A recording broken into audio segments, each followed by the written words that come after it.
भगवान शंकर का जब विवाह हुआ, विदा ले लेकर सब जाने लगे। पृथ्वी की जितनी पवित्र पवित्र नदियां थी सब शंकर जी के सामने आकर खड़ी हो गई। सारी नदियां,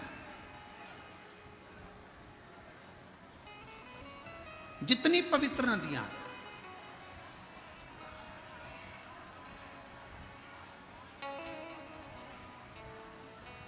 इस पृथ्वी की जितनी पवित्र नदियां सब शिव जी के पास में आकर खड़ी हो गई। बाबा देवादिदेव महादेव ने पूछा, क्या बात है? गंगा, यमुना, सरस्वती, कावेरी, मंदाकिनी, नर्मदा, क्षिप्रा, सरयू, जितनी पवित्र नदियां हैं सब, क्या बात है? शंकर भगवान ने क्या चाहते हो? विदा कर दिया, तिलक कर दिया, विदाई लेकर जाओ तुम अपने अपने गांव। सारी नदियां हाथ जोड़कर खड़ी हो गई शंकर जी के सामने।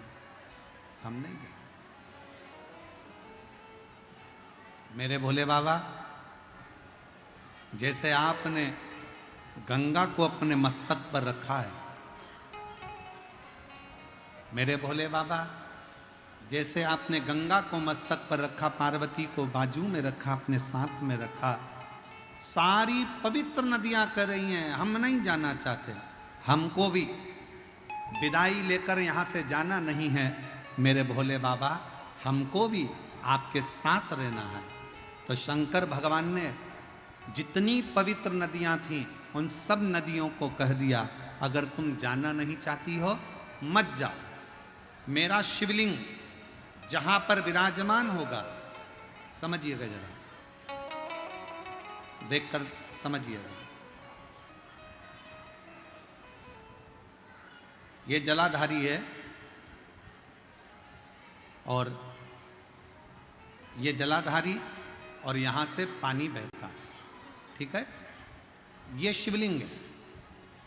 शंकर भगवान ने कहा पवित्र नदियों से कि तुम कह रही हो कि हमें जाना नहीं है, हमें अपने साथ में रखो।